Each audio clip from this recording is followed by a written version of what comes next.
दहावीची परीक्षा देत असलेल्या आणि पुढच्या वर्षी 10वीच्या परीक्षेत मराठी या विषयात पैकीच्या पैकी गुण प्राप्त करू इच्छिणाऱ्या सर्व विद्यार्थ्यांनो, आज आपण 10वी बोर्ड परीक्षा 2022 विषय भाषा म्हणजेच मराठी या विषयाचा मार्गदर्शनपर व्हिडिओ अभ्यासणार आहोत। सगळ्यांनी अशाच दर्जेदार व्हिडिओंसाठी आपले चॅनल सबस्क्राईब करा। विद्यार्थी मित्रांनो, सगळ्यात महत्त्वाचं म्हणजे ही सर्व उत्तरे तुमच्यासाठी मराठीच्या नामवंत शिक्षकांनी लिहिली आहेत। प्रत्येक प्रश्न सोडवून दाखविला आहे। सर्वच विद्यार्थ्यांना मराठीची ही कृतीपत्रिका हा पूर्ण व्हिडिओ पाहिल्यानंतर नक्कीच सहज सोपी वाटेल। प्रश्नांची मुद्देसूद उत्तरे, स्पष्टीकरण यामुळे जरी हा व्हिडिओ लांबला असेल तरी आपण तो शेवटपर्यंत पाहून मराठी या विषयाच्या कृतीपत्रिकेची व्यवस्थित तयारी करून घ्या। हा प्रश्न त्याची उत्तरे समजून घ्या। सर्वांनी आपली उत्तरे म्हणजे ज्यांनी परीक्षा दिली असेल त्यांनी तपासून पहा, म्हणजे तुम्हाला तुमचा स्कोअर मिळेल। चला तर मग अभ्यासूया। 15 मार्च 2022 रोजी झालेल्या मराठी प्रथम भाषा या विषयाच्या संपूर्ण प्रश्नांची आणि त्यांच्या उत्तरांची मार्गदर्शनपर मालिका। प्रश्न पहिला, गद्य। उतार्याच्या आधारे सूचनेनुसार कृती करा। तुमच्या पृष्ठ क्रमांक 2 वर जो उतारा दिला आहे तो तुम्ही काळजीपूर्वक वाचायचा आहे। हा उतारा काळजीपूर्वक वाचल्यानंतर यावरच्या प्रश्नांची उत्तरं तुम्हाला द्यायची आहेत। उतारा समजून घ्या। विद्यार्थ्यांनी सुंदर अक्षरात व्याकरण आणि नियम पाळून आपल्या प्रश्नांची उत्तरे लिहायची आहेत। पहिला प्रश्न, उताराच्या आधारे कृती करा। कोणते लिहा? भरपूर दूध देणारी कपिली गाय, जवळपास 5.5 फूट उंचीची। हा दुसरा उपप्रश्न, ती आहे लेखकाची आजी। दुसरा प्रश्न, चूक की बरोबर ते लिहा। लेखकाची आजी धार काढायला निघाली, उत्तर चूक। दुसरा प्रश्न, लेखकाच्या घरी एक गावरान गाय होती, उत्तर बरोबर। तिसरा प्रश्न आहे स्वमत। स्वमत या प्रश्नामध्ये लेखकाच्या आजीचे वर्णन तुमच्या शब्दात करा। याचं उत्तर आता आपण अभ्यासूया। उत्तर, आपल्या प्रत्येकाच्या जीवनात आजीचे स्थान अनन्यसाधारण महत्त्वाचे आहे। सगळ्यांना आजी खूप आवडते। लेखकाची आजी देखील लेखकासाठी खूपच आदरस्थानी आहे। लेखकाची आजी 70 ओलांडली तरी खूपच उत्साही होती। 5.5 फूट उंची, रंग गोरा असूनही उन्हा पावसाने रापलेली आहे। विशेष म्हणजे या वयातही आजीचे दात शाबूत आहेत। डोक्यावर एकही केस काळा नव्हता। आजींचे राहणीमानही वैशिष्ट्यपूर्ण होते। ताटकणा, पायात जुन्या वळणाच्या नालाच्या वाहना, अंगात चोळी, नऊवारी लुगडं, कपाळावर बुक्का। लेखकाचे पूर्ण कुटुंब आजींच्या छत्रछायेखाली गुण्या गोविंदाने नांदत होते। तिसरा परिच्छेद या उत्तराचा, एकेकाळी कुटुंबासाठी अपार कष्ट करणाऱ्या आजींचे कुटुंबात आदराचे स्थान असल्याने त्या लेखकाच्या पिढीवर हुकूमत गाजवायच्या। आजी म्हणजे लेखकाच्या कुटुंबावरची छत्रछाया होत्या। अशा पद्धतीने जर आपण 3 मुद्द्यांमध्ये हे उत्तर लिहिलं तर तुम्हाला 3 पैकी 3 गुण सहज मिळू शकतात। पुढचा प्रश्न, आ, उतार्याच्या आधारे सूचनेनुसार कृती करा। अरुणिमा सिन्हाचा हा उतारा तुम्ही काळजीपूर्वक वाचा। त्यातला पहिला प्रश्न, नावे लिहा। गर्दीनं फुललेलं स्टेशन, लखनौ। अरुणिमाचे गाव, त्याचं उत्तर आहे आंबेडकर नगर। पुढचा प्रश्न आहे, कारणे लिहा। पहिला, अरुणिमाला दिल्लीला जाणे भाग होते, याचं उत्तर कारण नोकरीच्या फॉर्ममध्ये चुकलेला जन्मतारखेचा घोळ निस्तरण्यासाठी अरुणिमाला दिल्लीला जाणे भाग होते।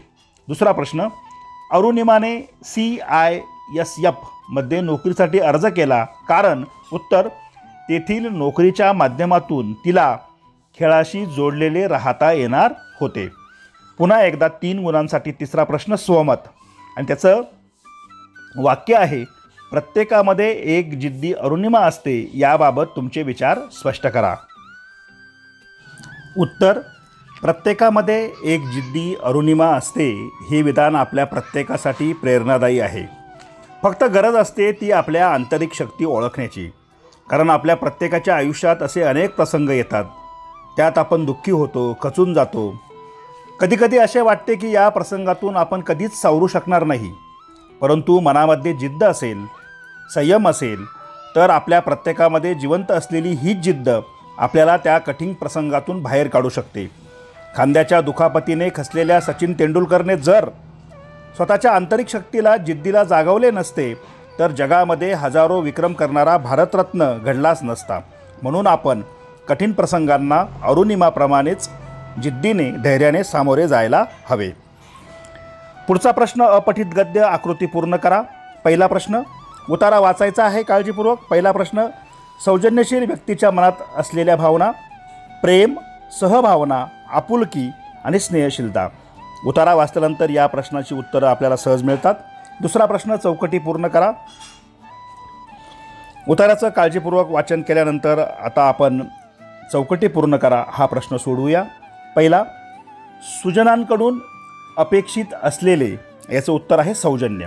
दुसरं, सौजन्यातून व्यक्त होणारे, याचं उत्तर आहे प्रेम. पुढे कविता दिलेली आहे, कवितेचं वाचन करायचं आहे आणि चौकटी पूर्ण करायचं आहे. कवितेच्या आधारे सूचनेनुसार कृती करा. 1. कष्टाने मिळणारे ते फळ, फळ उत्तर. 2. घामातून फुलणारे, उत्तर मोती. त्यानंतर कवितेवर आधारित प्रश्न, आकाशी झेप घेरे या कवी जगदीश खेबुडकरांच्या कवितेवर विचारलेले प्रश्न आपण सोडवतो आहोत. दुसरा प्रश्न, योग्य पर्याय निवडून वाक्य पूर्ण करा. त्यातील उपप्रश्न क्रमांक 1, सुखलोलूप झाली काया म्हणजे. या प्रश्नाचं उत्तर तुम्हाला कवितेमध्ये सहज सापडतं. सुखलोलूप झाली काया म्हणजे सुख उपभोगण्याची सवय लागते. दुसरा उपप्रश्न, पिंजरा सोडून झेप घेतल्याने, याचं उत्तर आहे ई, आपल्याला स्वसामर्थ्याची जाणीव होते. पुढचा प्रश्न आहे प्रश्न क्रमांक 3, खालील काव्यपंक्तीचा सरळ अर्थ तुमच्या शब्दात लिहा. तुझं पंख दिले देवाने, कर विहार सामर्थ्याने, दरी डोंगर हिरवी पाने, ओलांडुनी या सरिता सागरा. आणि या प्रश्नाचं काव्यपंक्तींचा सरळ अर्थ आहे, आकाशी झेप घेरे पाखरा या कवितेमध्ये कवी जगदीश खेबुडकर यांनी माणसांच्या परावलंबी मनाला मोलाचा उपदेश केला आहे. प्रस्तुत ओळींचा मतितार्थ असा की, हे पाखरा, मनाला उद्देशून मनपाखरा, ईश्वराने उडण्यासाठी तुला पंख दिले आहेत. त्या पंखांतील बळाने, शक्तीने तू आता आकाशामध्ये मुक्त संचार कर.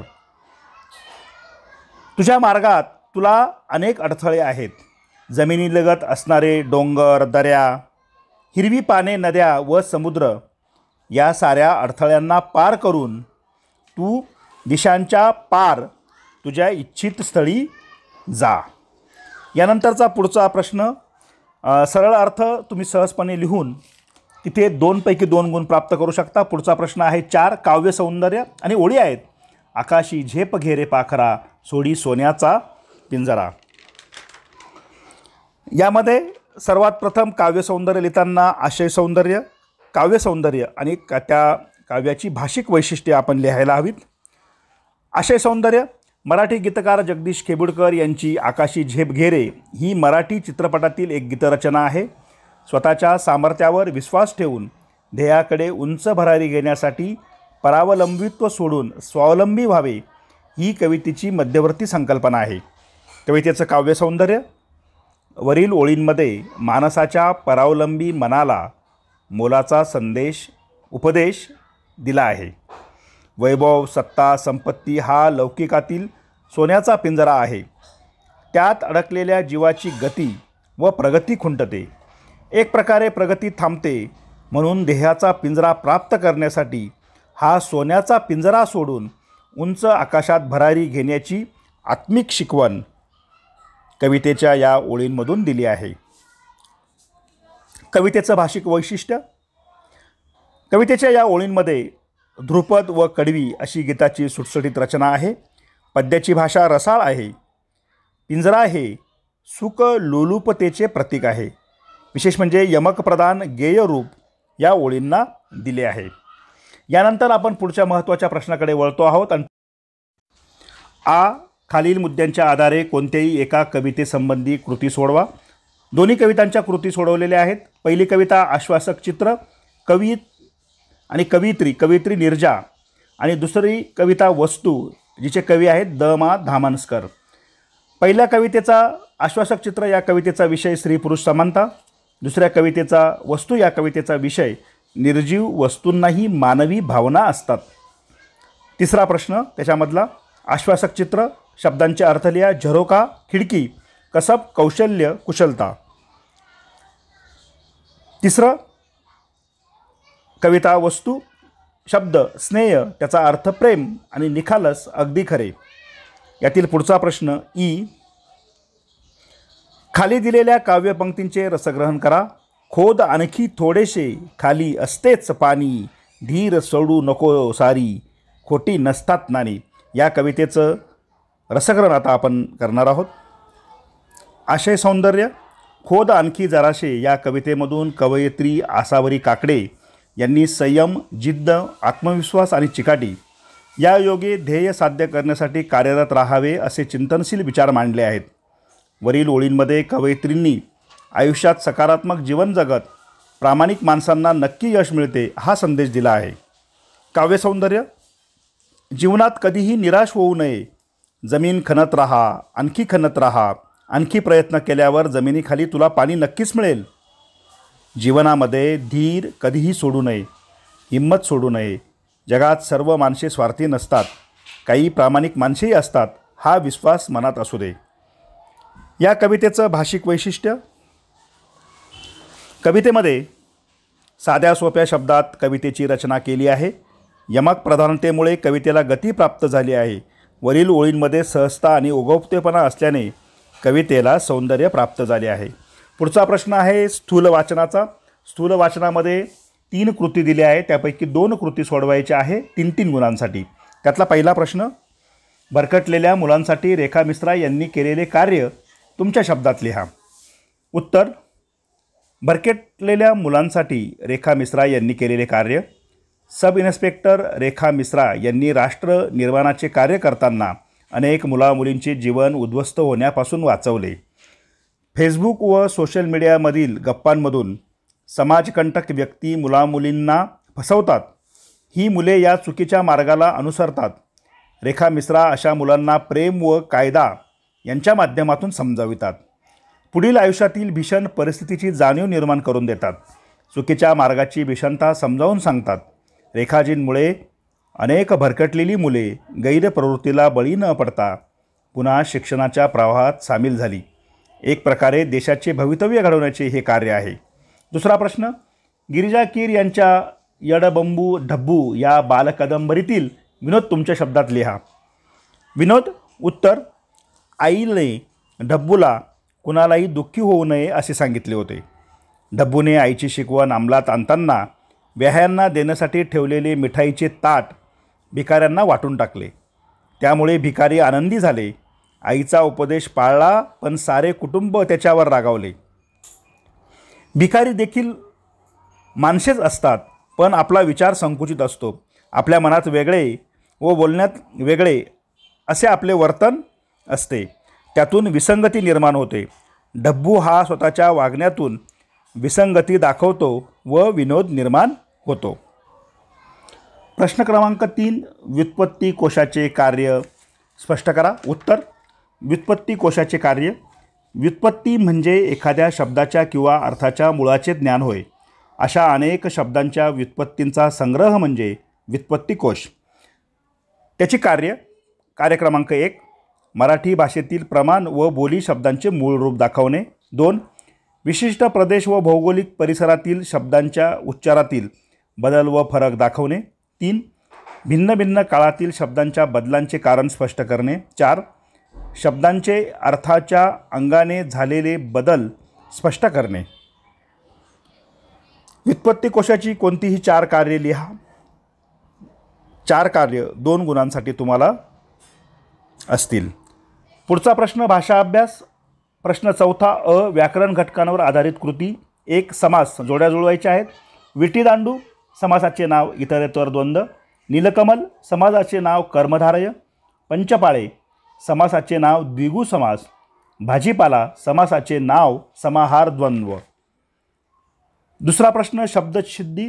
खालील तक्ता पूर्ण करा. 4 शब्द दिलेले आहेत आणि हे 4 शब्द तुम्हाला या तक्त्यात लिहायचे आहेत. प्रत्यय गठीत शब्द आहेत सामाजिक आणि अभिनंदन. उपसर्ग गठीत शब्द आहेत उपमुख्याध्यापक. अभ्यस्त शब्द आहेत हळूहळू. यातील तिसरा प्रश्न वाक्प्रचार 4 दिलेले आहेत. कोणत्याही 2 वाक्प्रचारांचा तुम्हाला अर्थ सांगायचा आहे आणि त्याचा वाक्यात उपयोग करायचा आहे. येथे 4ही वाक्प्रचार मी तुम्हाला समजावून सांगणार आहे. पहिला वाक्प्रचार कानोसा घेणे. वाक्यात उपयोग देखील करायचा आहे. कानोसा घेणे अंदाज घेणे. वाक्यात उपयोग चोरांनी कुणी बघत नाही याचा कानोसा घेतला. दुसरं आनंद गगनात न मावणे अत्यानंद होणे. वाक्यात उपयोग शिष्यवृत्ती परीक्षेत प्रथम येताच राजूचा आनंद गगनात मावत नव्हता. तिसरा प्रश्न कंठस्नान घालणे ठार मारणे. वाक्यात उपयोग सैनिकांनी अतिरेक्यांना कंठस्नान घातले. चौथा पित्त खवळणे रागावणे. वाक्यात उपयोग घरी उशिरा आल्याने बाबांचे राजूवर पित्त खवळले. यानंतर आपण भाषा अभ्यासामध्ये प्रश्न चौथा आ भाषिक घटकांवर आधारित कृती सोडवणार आहोत, ज्यामध्ये पहिली कृती आहे शब्दसंपत्ती. त्यातला पहिला प्रश्न शब्दसमूहासाठी एक शब्द लिहा. एक दुसऱ्यावर अवलंबून असलेला परावलंबी. उत्तर दररोज प्रसिद्ध होणारे दैनिक. यातला दुसरा प्रश्न समानार्थी शब्द लिहा. पहिला पृथ्वी धरणी. 2 नभ आकाश. तिसरा प्रश्न शब्दांचे विरुद्धार्थी शब्द लिहा. 1 सुरुवात विरुद्धार्थी शब्द शेवट. 2 सोय विरुद्धार्थी शब्द गैरसोय. या ठिकाणी खालील शब्दापासून अक्षरांपासून 2 अर्थपूर्ण शब्द तुम्हाला 1 गुणासाठी तयार करायचे आहेत. उपप्रश्न क्रमांक 4 शब्द आहे राखणदार, ज्यामध्ये राखण आणि दार हे शब्द तुम्हाला वगळायचे आहेत. तर उत्तर येईल खण, दारा, रण, खर आणि दान. यापैकी तुम्ही कोणतेही 2 शब्द लिहू शकता. पैकीच्या पैकी गुण तुम्हाला मिळणार. यातला दुसरा प्रश्न लेखन नियमानुसार लेखन, ज्यामध्ये अचूक शब्द ओळखायचा आहे. काही अशुद्ध शब्द दिले आहेत, त्यात एक शुद्ध शब्द तुम्हाला निवडायचा आहे आणि तो तुम्हाला लिहायचा आहे किंवा त्या शब्दाला अंडरलाईन किंवा गोल करायचा आहे. पहिल्यामध्ये दुर्मिळ हा शब्द आहे. दुसरा पिढी. तिसरा कुटुंब.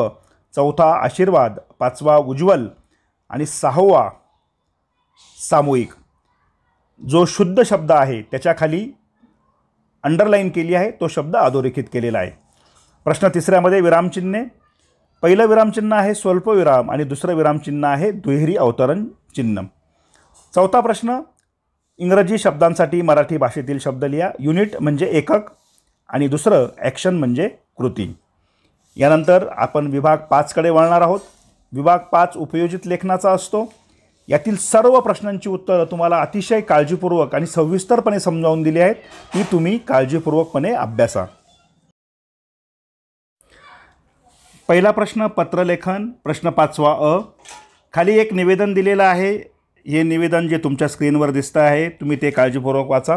विद्यार्थ्यांनी प्रश्नपत्रिका जवळ ठेवली तर उत्तरे समजून घेणं अधिक सोपं जाईल. या निवेदनावर आधारित काही कृती दिलेल्या आहेत, त्या कृती आपल्याला सोडवायच्या आहेत. आपण दोन्ही कृती समजावून देणार आहोत. पहिल्या कृतीमध्ये विद्यार्थी प्रतिनिधी या नात्याने आयोजकांना स्पर्धेत सहभागी करून घेण्यासाठी विनंती करणारं पत्र लिहायचं आहे आणि दुसऱ्या कृतीमध्ये प्रथम क्रमांकाचं बक्षीस मिळाल्याबद्दल अभिनंदनपत्र लिहायचं आहे. पहिलं पत्रलेखन अ. प्रति सुरुवातीला दिनांक 15 मार्च 2022. प्रति साहित्य सेवा वाचनालय साखरवाडी. विषय आपण आयोजित केलेल्या वक्तृत्व स्पर्धेत आमच्या विद्यालयातील 5 विद्यार्थ्यांना सहभागी करून घेण्याबाबत.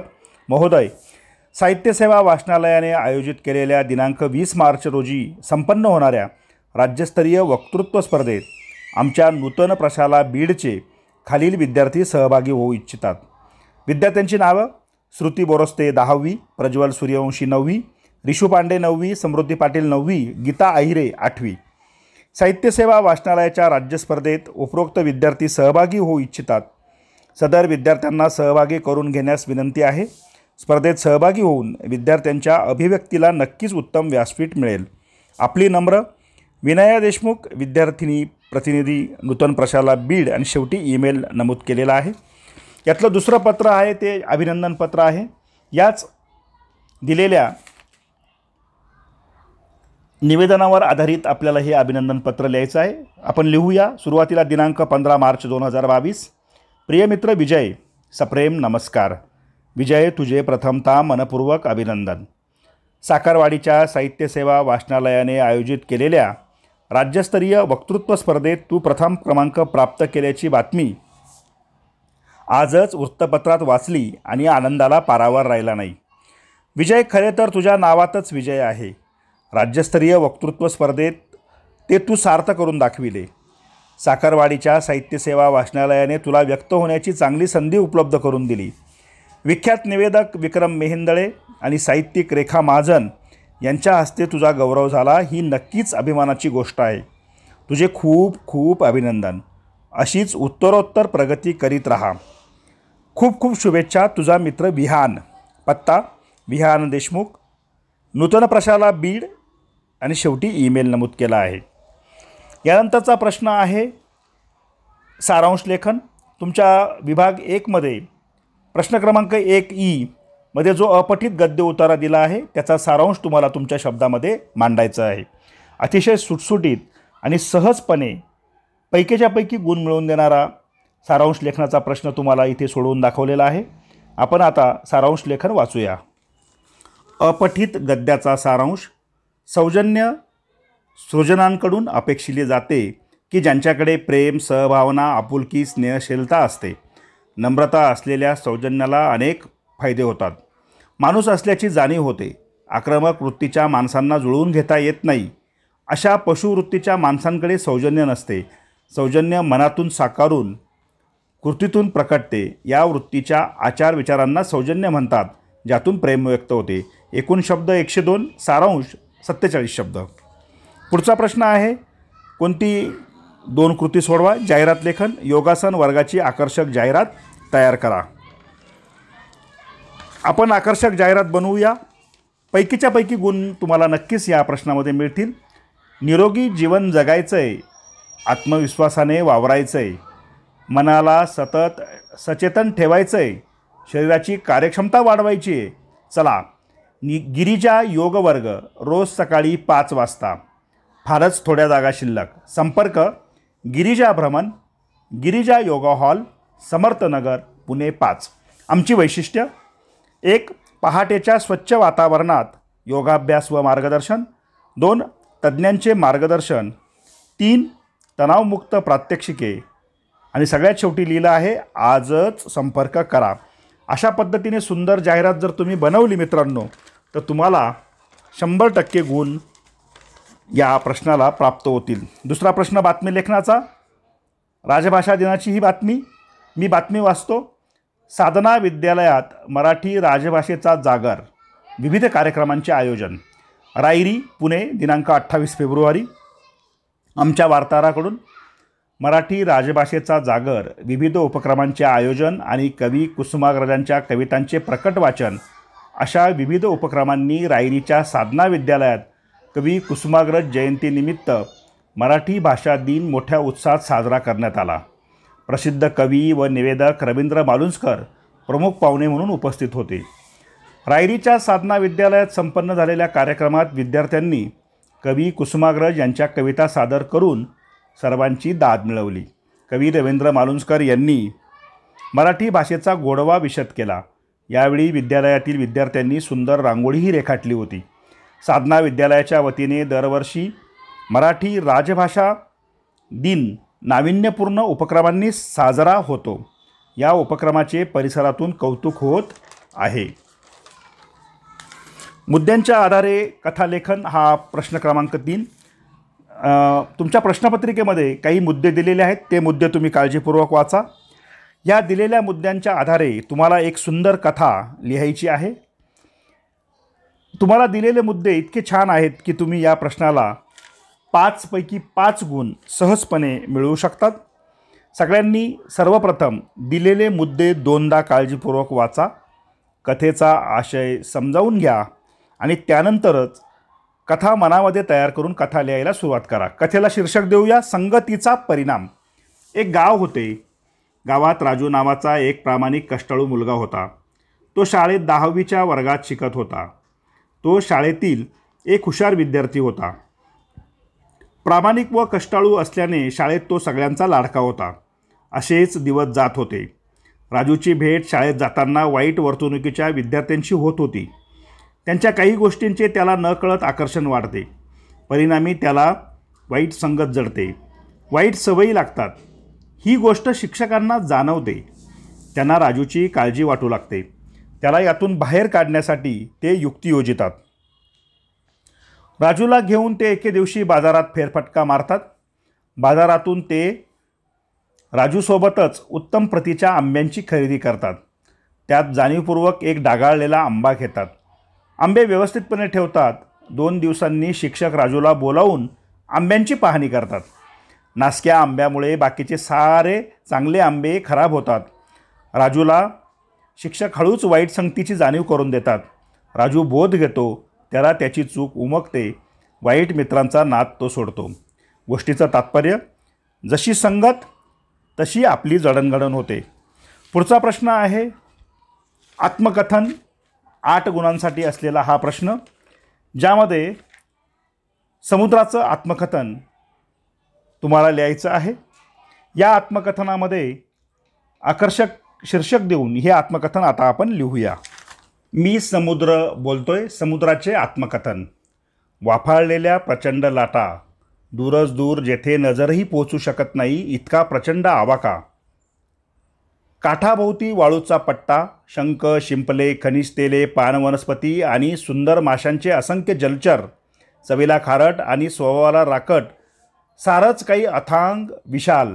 काय ओळखलत का मित्रांनो मला? होय होय, मी समुद्र बोलतोय.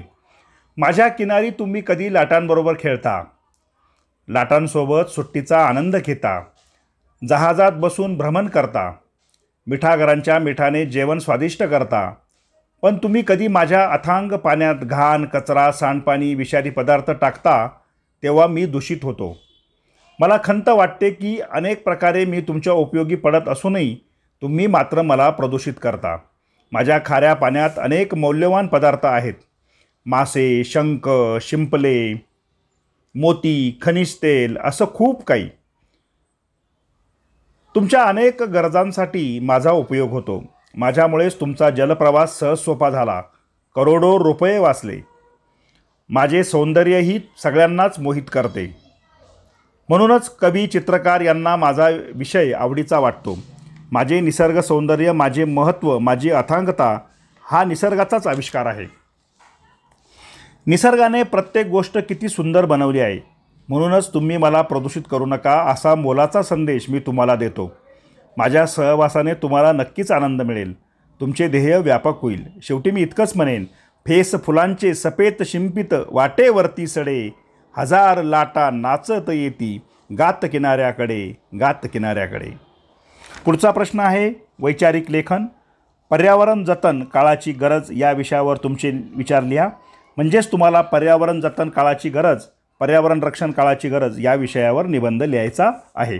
चला तर हा निबंध आता आपण लिहूया. प्रदूषणाला दूर करा, पर्यावरणाचा ध्यास धरा. प्रदूषणाला दूर करा, पर्यावरणाचा ध्यास धरा. मानवाच्या अस्तित्वासाठी पर्यावरण समतोलाची कास धरा, पर्यावरण समतोलाची कास धरा. होय, संपूर्ण सजीव सृष्टीच्या अस्तित्वासाठी निसर्गाचा समतोल साधत, प्रदूषणरूपी राक्षसाला दूर ठेवत पर्यावरणाचे जतन व रक्षण करणे ही काळाची गरज आहे. मानवाने प्रगती व विकासाच्या नावाखाली मोठ्या प्रमाणावर पर्यावरणीय घटकांमध्ये हस्तक्षेप केल्याने पर्यावरणाचा ऱ्हास झाला. मानवाबरोबरच सर्व सजीवसृष्टी पर्यावरणाशी या ना त्या नात्याने जुळलेली आहे. निसर्गातील पाणी, माती, हवा, निरनिराळे सर्वच नैसर्गिक घटक संतुलित असले तर आपले पर्यावरण संतुलित आहे असे म्हणता येईल. नैसर्गिक पर्यावरण हा सजीवांसाठीचा अनमोल ठेवा आहे आणि तो आपण पुढील पिढ्यांसाठी व्यवस्थित जतन करून ठेवायला हवा.